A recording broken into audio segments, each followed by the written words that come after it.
tushirikishane tone la upendo. Ndugu wapendwa, karibuni tusikize neno la Mungu na tafakari ya Alhamisi Kuu katika karamu ya Bwana.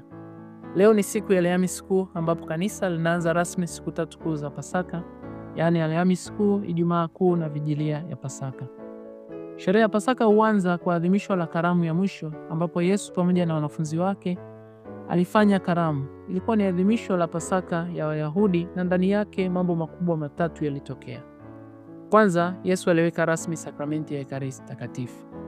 Kwa mapendo makubwa anajitoa mwenyewe kama mwanakondoo asiye na doa, kama sadaka kwa ajili ya uzima wa ulimwengu.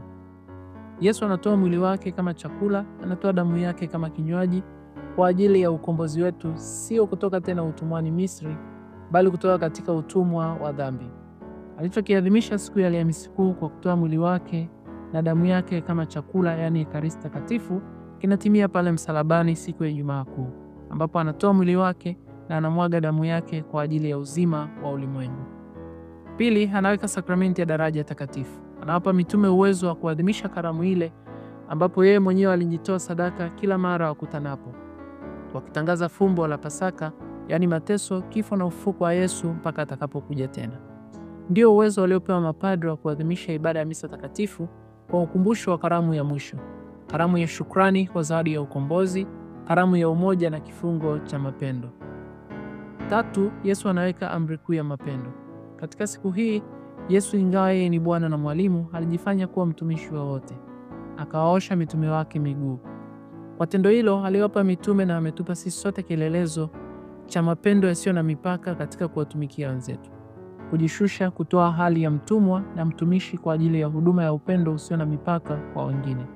Katika siku hii ya Alhamisi Kuu, tumshukuru Kristo aliyetupenda kwa mapendo makuu, akajitoa sadaka kwa ajili ya ukombozi wa ulimwengu mzima, na tuombe neema nasi ya kujitoa sadaka kwa ajili ya wengine. Tumshukuru Kristo kwa zawadi ya Ekaristi Takatifu katika kanisa, uwepo wake halisi katika maumbo ya mkate na divai. Tuombe mapadri wote ili waendelee kuwa kielelezo cha uwepo wa Kristo katika kanisa lake kwa njia ya maadhimisho ya neno lake takatifu na sakramenti mbalimbali za kanisa.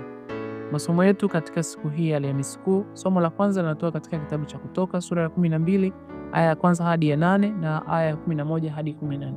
Bwana akanena na Musa na Haruni katika nchi za Misri, akawaambia, mwezi huu utakuwa mwanzo wa miezi kwenu, utakuwa ni mwezi wa kwanza wa mwaka kwenu. Semeni na mkutano wote wa Israeli mkawaambie, siku ya 10 ya mwezi huu kila mtu atatwaa mwanakondoo kwa hesabu ya nyumba ya baba zao, mwanakondoo kwa watu wa nyumba moja. Na ikiwa watu wa nyumba ni wachache kwa mwanakondoo, basi yeye na jirani yake aliye karibu na nyumba yake na watwae mwanakondoo mmoja, kwa kadiri ya hesabu ya watu, kwa kadiri ya ulaji wa kila mtu. Ndivyo mtakavyofanya hesabu yenu kwa yule mwanakondoo. Mwanakondoo wenu atakuwa hana ila. Mume wa mwaka mmoja mtamtwaa katika kondoo au katika mbuzi, nanyi mtamweka hata siku ya 14 ya mwezi ule ule. Na kusanyiko lote la mkutano wa Israeli watamchinja jioni. Nao watatwaa baadhi ya damu yake na kutia katika miimo miwili na katika kizingiti cha juu, katika zile nyumba watakazomla. Watakula nyama yake usiku ule ule, imeokwa motoni, pamoja na mkate usiotiwa chachu, tena pamoja na mboga zenye uchungu. Tena mtamla hivi: mtakuwa mmefungwa viuno vyenu, mmevaa viatu vyenu miguuni, na fimbo zenu mikononi mwenu, nanyi mtamla kwa haraka. Ni Pasaka ya Bwana. Maana nitapita kati ya nchi ya Misri usiku huo, nami nitawapiga wazaliwa wa kwanza wote katika nchi ya Misri, wa mwanadamu na wa mnyama, nami nitafanya hukumu juu ya miungu yote ya Misri. Mimi ndimi Bwana, na ile damu itakuwa ishara kwenu katika zile nyumba mtakazokuwamo.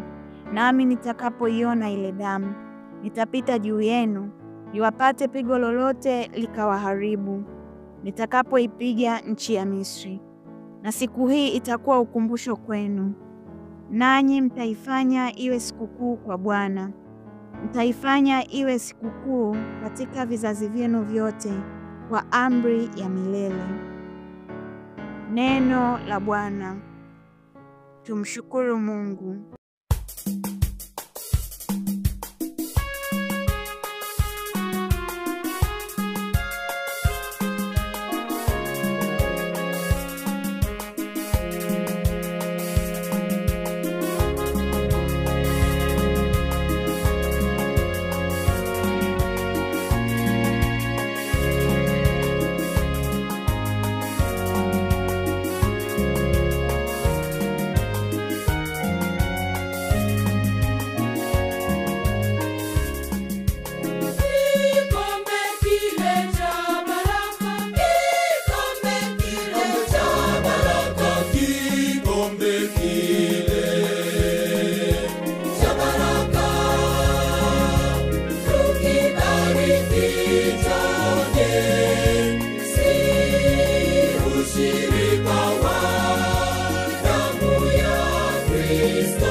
Somo la pili ni waraka wa kwanza Mtume Paulo kwa Wakorintho sura ya 11 aya 23 hadi 26. Kwa maana mimi nalipokea kwa Bwana niliyowapa nanyi, ya kuwa Bwana Yesu usiku ule aliotolewa alitoa mkate, naye akiisha kushukuru akaumega, akasema, huu ndio mwili wangu ulio kwa ajili yenu. Fanyeni hivi kwa ukumbusho wangu. Na vivi hivi baada ya kula akikitwaa kikombe, akisema, kikombe hiki ni agano jipya katika damu yangu. Fanyeni hivi kila mnywapo kwa ukumbusho wangu. Maana kila mlapo mkate huu na kukinywea kikombe hiki, mwaitangaza mauti ya Bwana hata ajapo. Neno la Bwana. Tumshukuru Mungu. Somo la Injili linatoka katika Injili ya Yohane sura ya 13 aya ya kwanza hadi 15. Karibuni tusikilize somo la Injili takatifu. Bwana awe nanyi na awe rohoni mwako.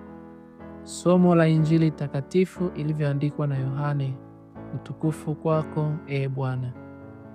Basi kabla ya sikukuu ya Pasaka, Yesu hali akijua ya kuwa saa yake imefika atakayotoka katika ulimwengu kwenda kwa Baba, naye hali amewapenda watu wake katika ulimwengu, aliwapenda upeo. Hata wakati wa chakula cha jioni, naye Ibilisi amekwisha kumtia Yuda mwana wa Simoni Iskariote moyo wa kumsaliti.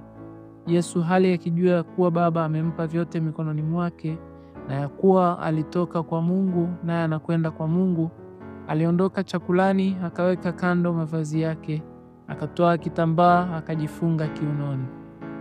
Kisha akatia maji katika bakuli, akaanza kuwatawadha wanafunzi miguu na kuifuta kwa kile kitambaa alichojifunga. Hivyo yuaja kwa Simoni Petro. Huyo akamwambia, Bwana, wewe wanitawadha miguu mimi? Yesu akajibu akamwambia, nifanyalo wewe hujui sasa, lakini utalifahamu baadaye. Petro akamwambia, wewe hutanitawadha miguu kamwe.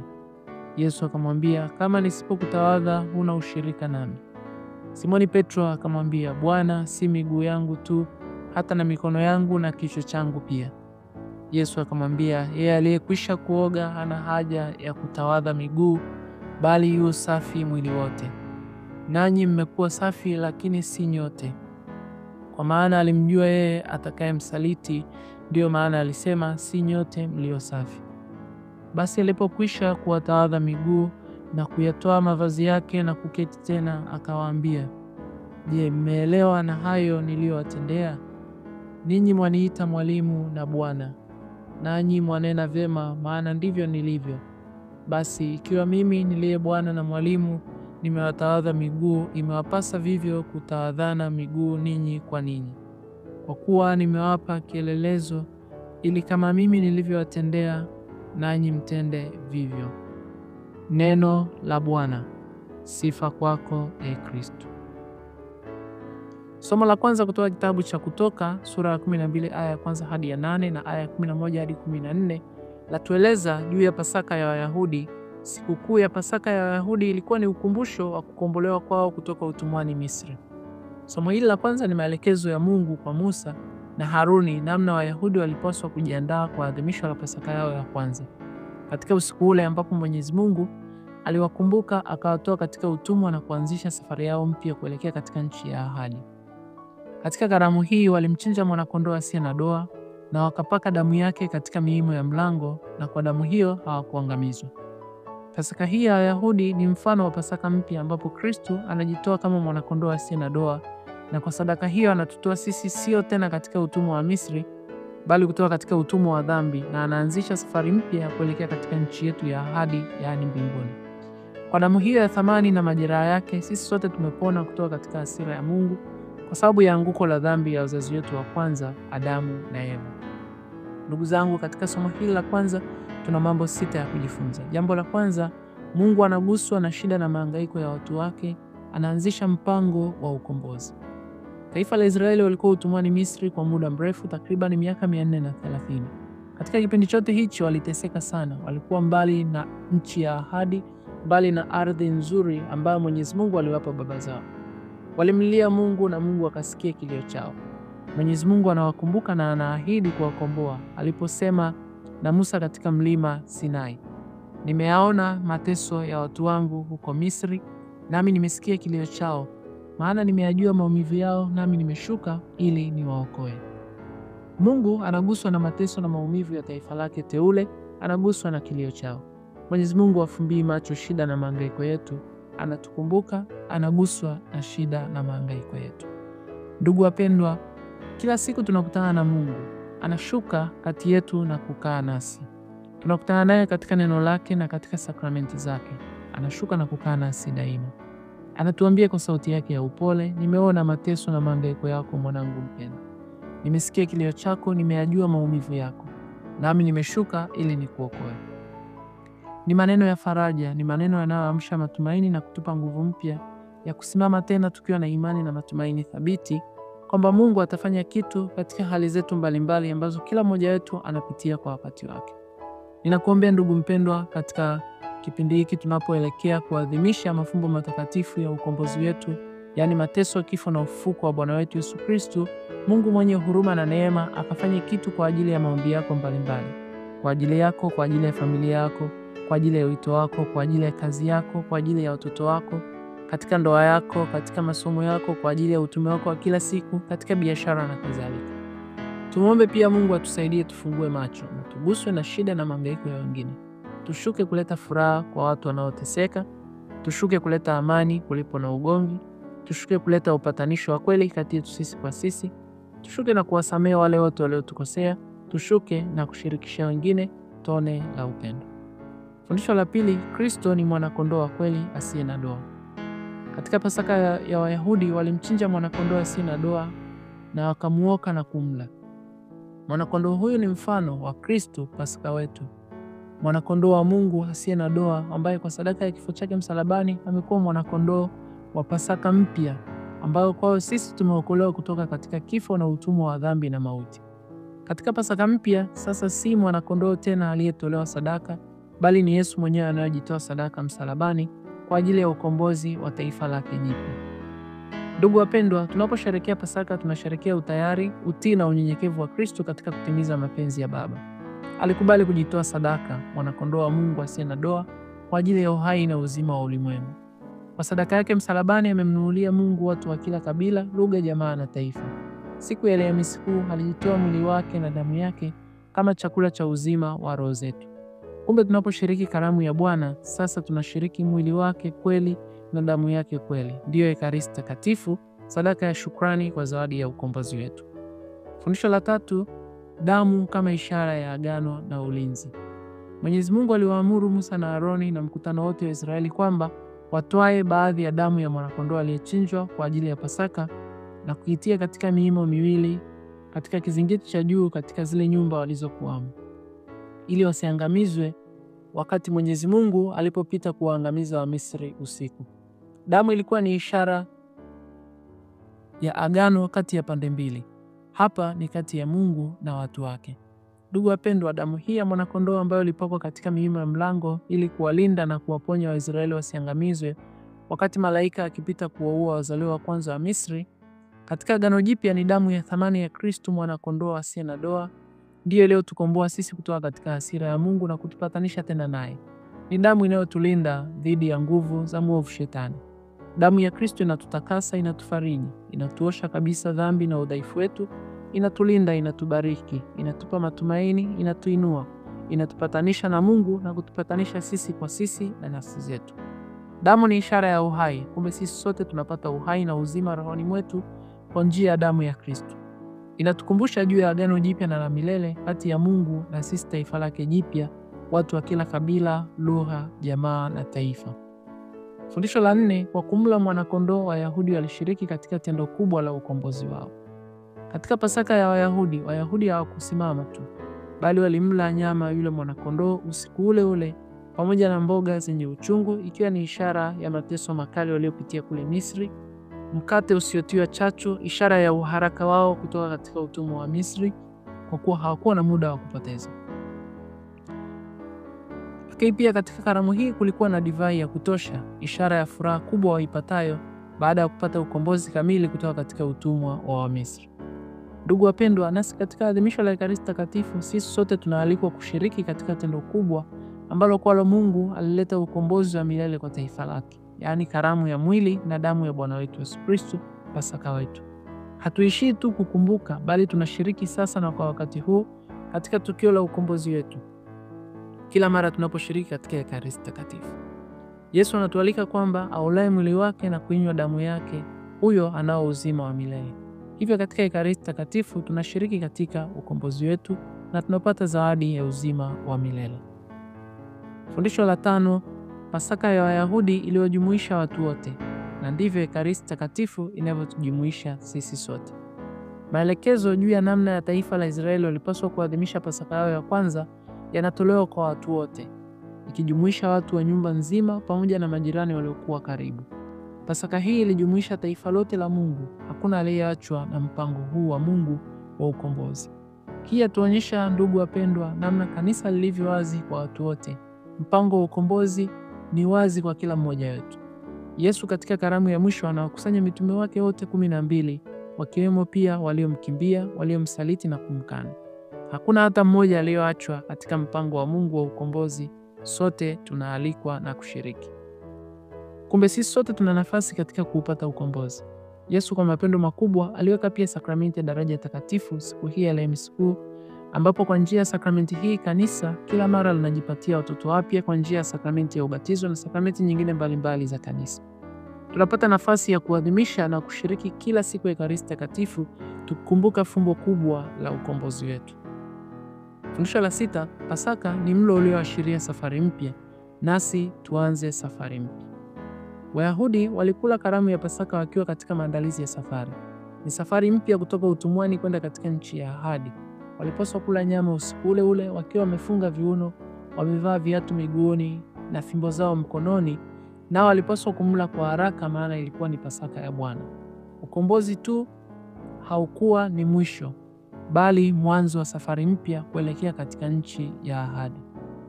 Ndugu wapendwa, kwetu sisi pia ukombozi wetu sio mwisho wa safari. Tumebatizwa na kwa njia ya ubatizo wetu tumeondolewa katika utumwa wa dhambi na kifo. Hii yaonyesha kwamba safari yetu mpya kuelekea katika nchi ya ahadi mbinguni inaanza. Tunaposhiriki Ekaristi Takatifu sio mwisho, bali tunatumwa tena kwenda kuwa mashuhuda wa kule kupokea kwetu Ekaristi kwa watu wengine: upendo, huruma, sadaka, msamaha wa dhambi, upatanisho, wema, matumaini mapya na kadhalika. Kumbe tunashibishwa na kuimarishwa ili tuanze maisha mapya ya kuwa mitume na mashuhuda wa Ekaristi Takatifu kwa wengine. Somo la Injili Takatifu kutoka Injili ya Yohane sura ya 13 aya ya kwanza hadi 15 ni mwanzo wa sehemu ya pili ya kitabu cha Injili ya Yohane inayoanza sura ya 13 hadi 21 inayojulikana kama kitabu cha utukufu. Sehemu hii ya pili ya Injili ya Yohane ni katika karamu ya mwisho ambapo Yesu anatoa mafundisho marefu ya mwisho kwa takriban sura 4 kabla ya kuingia katika mateso na kifo na ufufuko wake. Injili zote tatu zaeleza tukio la karamu ya mwisho, lakini mwinjili Yohane anatupa tukio la Bwana wetu Yesu Kristo kuwaosha miguu wanafunzi wake, ishara ya mapendo makubwa na unyenyekevu wa Kristo. Katika somo hili la Injili Takatifu tuna mafundisho matatu ya kujifunza. Kwanza, karamu ya mwisho ni kielelezo cha utimilifu wa upendo wa kimungu. Mwinjili Yohane anatuambia kabla ya sikukuu ya Pasaka, hali Yesu akijua kuwa saa yake imefika atakayetoka katika ulimwengu huu kwenda kwa Baba, naye hali amewapenda watu wake katika ulimwengu huu aliwapenda upeo. Pasaka ya Wayahudi ilikuwa tukio kubwa ambapo walikumbuka namna Mwenyezi Mungu kwa upendo alivyowapatia ukombozi kutoka utumwani Misri, kama walivyosherehekea mara ya kwanza kabla hawajatoka utumwani Misri, kama tulivyosikia katika kitabu cha Kutoka ile sura ya 12. Ni katika tukio hilo hilo Yesu yupo pamoja na wanafunzi wake. Saa yake anayezungumza ni saa ya mateso, ambapo kama mwanakondoo wa kweli kwa mapendo ya Mungu yasiyo na mipaka kwa watu wake, anatolewa sadaka kwa ajili ya ukombozi wa taifa lake jipya. Ndugu wapendwa, Yesu anatufundisha nini maana ya kupenda? Na anatuambia hakuna mwenye upendo mkubwa kuliko huu wa mtu kuutoa uhai wake kwa ajili ya rafiki zake. Mimi na wewe tunakumbushwa juu ya upendo na kujitoa sadaka kwa ajili ya wengine. Ni siku kila mmoja wetu anajiuliza, je, ninapenda kiasi gani? Yesu ametupenda kwa mapendo yake yote, nasi tunaalikwa tupendane kwa mapendo yetu yote. Katika ndoa, katika jumuiya zetu, katika familia zetu, katika sehemu zetu za kazi, tudumishe upendo. Tupendane kwa mapendo ya kweli. Kamwe tusifanye jambo lolote kwa wengine ambalo sisi hatupendi kutendewa, kama anavyotufundisha Yesu mwenyewe. Vile kama tunavyotamani kupendwa na kuhurumiwa na Mungu, nasi tufungue mioyo yetu katika kuwapenda na kuwahurumia wengine. Kama tunavyopenda kusamehewa na Mungu, nasi pia tuwe tayari kuwasamehe wengine vivyo hivyo. Kwa kufanya hivyo, tunaishi amri hii ya mapendo ya Yesu kwa vitendo. Fundisho la pili, Yesu anawaosha miguu wanafunzi wake, ishara ya utakaso, upendo na unyenyekevu. Mwinjili Yohane haelezi kwa kina juu ya karamu ya mwisho kama ilivyo katika Injili pacha, bali anaeleza na anaweka mbele yetu tukio la Yesu kuwaosha miguu wanafunzi wake.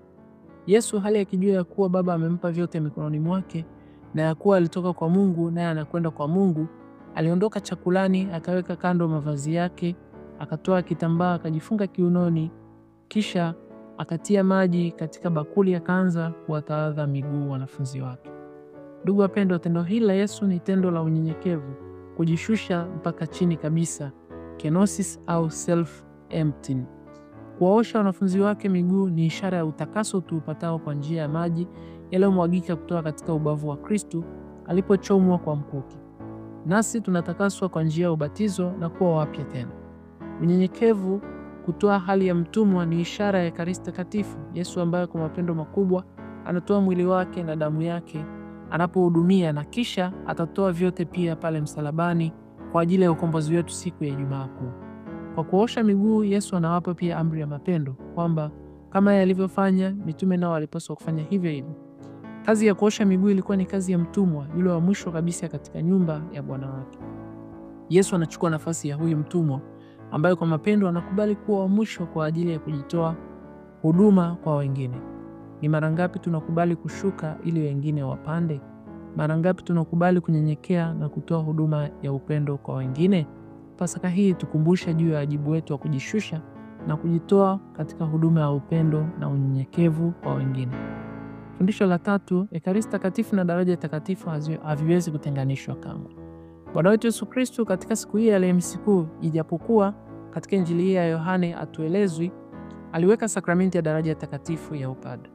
Aliwapa mitume wake uwezo wa kuadhimisha fumbo lile kuu la ukombozi wetu kwa ukumbusho wa mateso, kifo na ufufuko wake.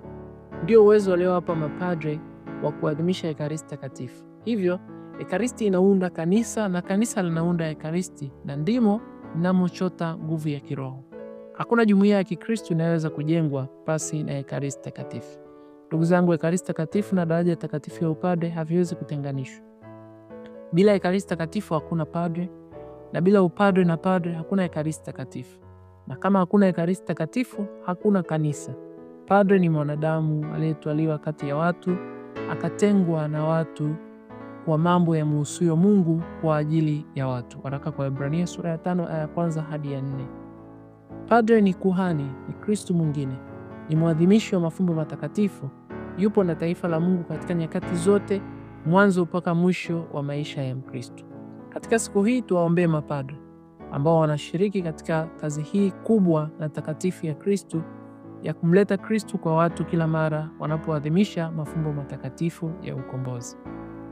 Somo la pili ni waraka wa kwanza wa Mtume Paulo kwa Wakorinto sura ya 1 aya ya 11.